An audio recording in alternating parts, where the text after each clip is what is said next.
Welcome back, guys. I'm going to answer the question of whether you should be bulking or cutting.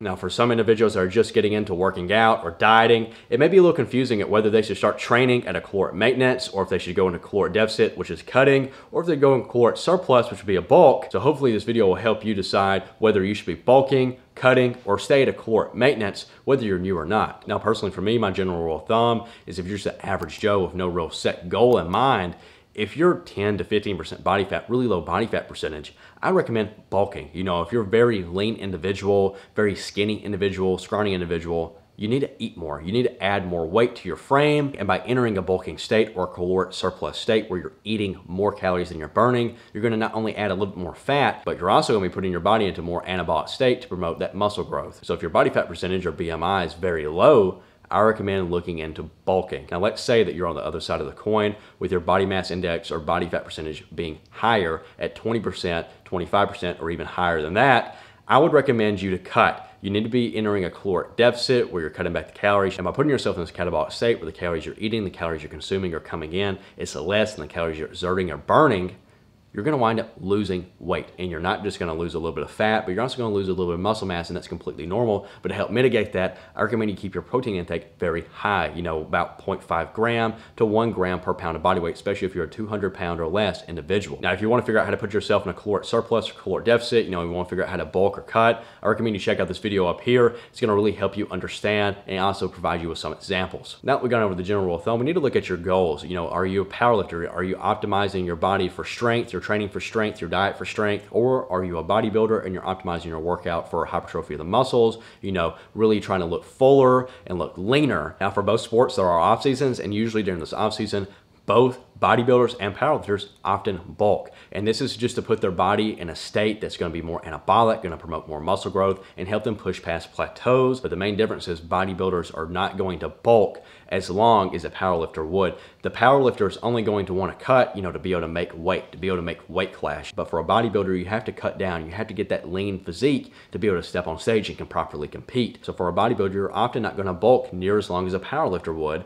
And you're also going to cut way more intensely and for a longer period of time when compared to a powerlifter. And this is due to the fact when you do cut or when you are a prolonged period of dieting, you're gonna wind up losing muscle mass. And so this would be very detrimental when it comes to powerlifting, where what matters is how much weight you can lift and that you fall within your weight class that you wanna compete in. You know, the main difference between powerlifting and bodybuilding is one's going for your maximum output, you know, your max strength, and one's going for max aesthetics, you know, how good do you look. So prep for both a powerlifting meet and bodybuilding show are going to be very different. So your goals matter when it comes to what you need to do. Whether you need to go through a bulking cycle or cutting cycle, it depends on your goals. So if your goals are leaning more towards strength or powerlifting and your BMI, you know, is less than 20, I really recommend you look into doing a bulk, you know, going through a cycle of bulking.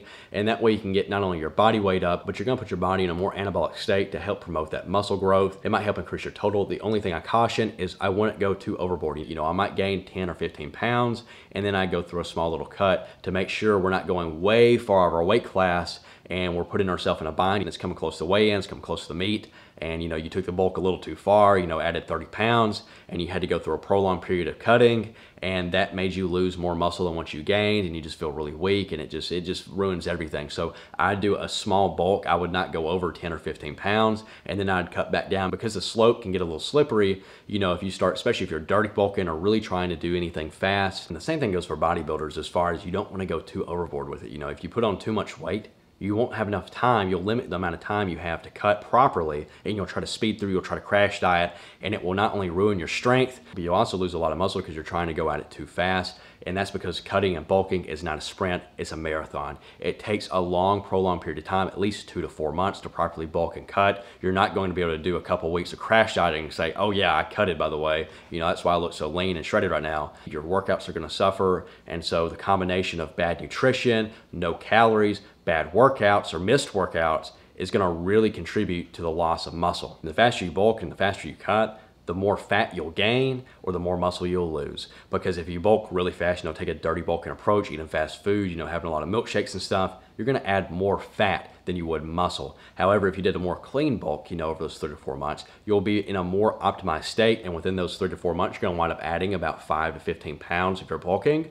Or if you're cutting, you're gonna wind up losing about 5 to 15 pounds as well. And you may be wondering, if you're supposed to be bulking and cutting in cycles, what if I did a bulk, if I wanted to cut right after, get show ready, am I just gonna lose everything I did?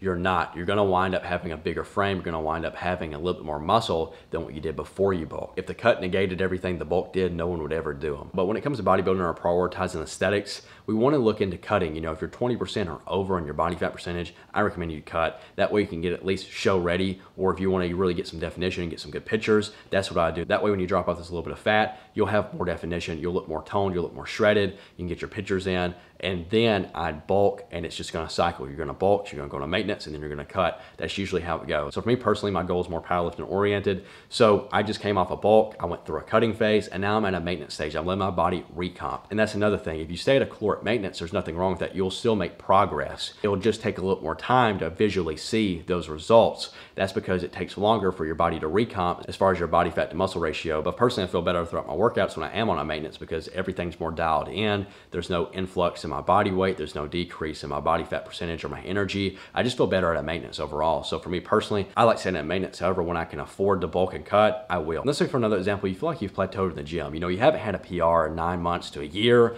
and nothing's really changed. You've been in a caloric maintenance. So I think it would be time to maybe do a caloric surplus, add a few pounds to your body weight, put your body in a more anabolic state to help promote a little bit more muscle growth, and you might be able to push past your previous limits. You might be able to get a new PR, and then after you get your PRs, you can come back down on your weight, you can go through a cut cycle, and then go back to a maintenance. And if you keep the training as intense as it was during the bulk on your cut, you should help mitigate a lot of that muscle loss, a lot of that strength loss, and it should carry over into a lower body weight. So whether you're a powerlifter or a bodybuilder, I recommend you don't bulk for too long. It can be very hard to cut properly, 20, 30 pounds or more if you've bulked for a prolonged period of time and added a ton of weight to your frame. It can ruin your plans to competing or stepping on stage on time because you didn't plan out how long it would actually take you to cut. So I recommend, doing smaller cycles. You want to keep the weight loss and weight gain manageable. You don't want to let it get out of hand. So if you have any questions on whether you should be bulking or cutting right now, let me know in the comments down below. I'll get back with you. I hope this video is educational for you guys, and I hope you guys have a good morning, a good night whenever you're watching this, and I'll see you in the next one.